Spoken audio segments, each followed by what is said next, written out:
Sha'Carri Richardson, 26 years old, world champion, Olympic medalist. She traveled to Australia for a race unlike anything she had ever run. 700 runners, one start line, but not the same start line. Every single one of them got a head start on her. All of them. Ahead. And she still won. Sha'Carri Richardson was born in Dallas, Texas on March 25, 2000. She was raised by her grandmother, Betty Harp, who she credits as her foundation. Running was her release, running was her language. By the time she graduated high school, she was the #1 sprint recruit in the country. At Louisiana State University, in 2019, she did something nobody had done in 42 years. She broke the collegiate 100-meter record, running 10.75 seconds as a 19-year-old freshman. She won the Bowerman Award, the highest individual honor in college track and field. She then walked off campus and turned professional. The world was waiting. 2 years later, the story got complicated. Richardson qualified for the 2020 Tokyo Olympics by winning the 100 meters at the United States trials. Days later, she learned that her biological mother had died. She found out from a stranger. The grief hit hard. She used cannabis to cope and tested positive. 1 month suspension, Olympics gone. The world watching every second of it. She could have folded. She did not. She came back. She rebuilt. And in August 2023 in Budapest, Sha'Carri Richardson stood on the line at the World Athletics Championships and ran 10.65 seconds to win the 100 meters, a championship record, making her the 5th fastest woman in history. She was world champion. She told the media, "I'm not back, I'm better." The following year at the Paris Olympics, she won silver in the individual 100 meters and then anchored the American 4x100 relay team from 3rd place to 1st, running the final leg in 10.09 seconds to secure Olympic gold. That is the athlete who showed up in rural Australia in April 2026 to run a race most Americans had never heard of. The Stawell Gift is not like any other race in the world. It was first run in 1878 in the small Victorian town of Stawell, about 235 kilometers west of Melbourne. That makes it Australia's oldest professional sprint race. In 2026, it ran for the 144th time.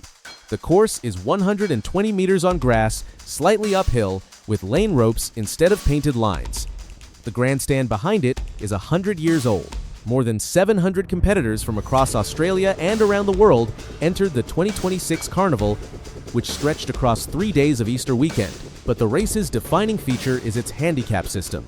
Every runner is assigned a starting mark based on their assessed ability. The fastest athletes in the world start from scratch, meaning 0 meters, no head start, the full 120 meters to cover. Slower runners can start as far as 10 or 11 meters ahead. The idea is that every runner in the field, theoretically, reaches the line at exactly the same moment. In practice, it means the world's elite sprinters spend the entire race chasing everyone. Asafa Powell has run here. Linford Christie has run here. Kathy Freeman has run here. All of them face the same challenge. Give away the head starts, then chase them down. The women's race has been running since 1989. In all that time, only 2 women had ever won from scratch before Richardson arrived, Melissa Breen in 2012 and Brie Rizzo in 2025. Scratch winners are so rare that in the men's race, across over 140 years, only 2 men have ever done it at all. The handicapper exists to stop this from happening. The whole system is designed to make it nearly impossible for the fastest person in the field to simply blow everyone away. The total prize pool for the 2026 Carnival was $155,000 Australian dollars. The winner of each main gift took home $40,000. More than 13,000 spectators showed up on site in 2025, with 1.5 million more watching through a global stream. This is not a local club meet. This is a national institution that the entire country follows every Easter. Richardson stepped into that system as a scratch runner for her first race of 2026. Cold, no competitive form on the clock yet, on a grass track in a format she had never raced before. She ran her heat on Saturday, April 4th, 2 days before the finals. She gave away 10 meters to her nearest competitor at the start and still crossed first in 13.815 seconds. After the race, she told reporters exactly what this felt like. It felt like being a kid again, playing tag, like playing rabbit. I had a great time, and it just kind of woke my body up with this being the first time running in 2026. It was like knocking the dust off. Chasing everyone actually made me activate and work on my race pattern. The semifinal on Monday morning almost ended everything. Richardson crossed the line in a photo finish over local Australian runner Hallie Martin, advancing by just 7/1000ths of a second. She had eased up too early, relaxing before the line, and nearly paid the price. It was a reminder. This race punishes any lapse in concentration. The head starts close fast. One mistake, and it is over. Her coach, Dennis Mitchell, identified the fix immediately. Be patient through the first 10 meters, execute through the line, trust the process. Richardson absorbed the message and carried it to the final. Her boyfriend and fellow American sprinter, Christian Coleman, the former 100-meter world champion, ran in the men's race from scratch too. He won his heat but was eliminated in the semifinals. He put it simply after, "When you're giving up that much of a margin, it's pretty tough." The same challenge Richardson faced. The difference was what she did next.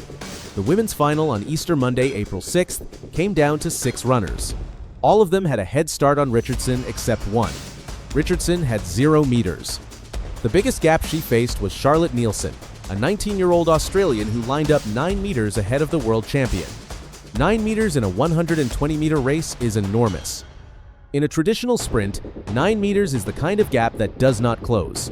But Richardson did not panic. She followed her coach's instruction. Patient in the first 10 meters. Then accelerate. Then hunt. At the 90-meter mark, Richardson surged through the field. Nielsen was still ahead of her. The crowd could see it happening. The world champion closing the gap meter by meter. The Australian teenager fighting to hold on. Richardson knew in that moment.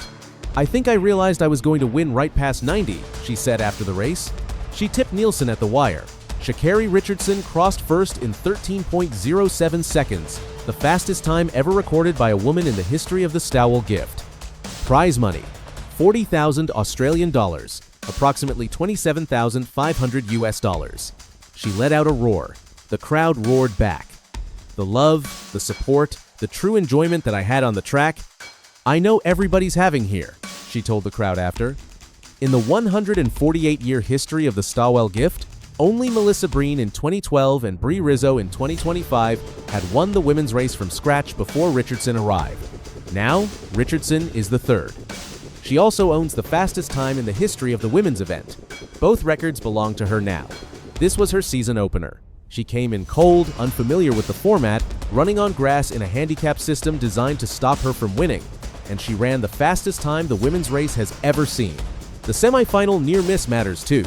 She turned a near elimination into a lesson applied within hours. That ability to take information and execute cleanly under pressure separates elite competitors from the rest. Richardson solved the race in real time.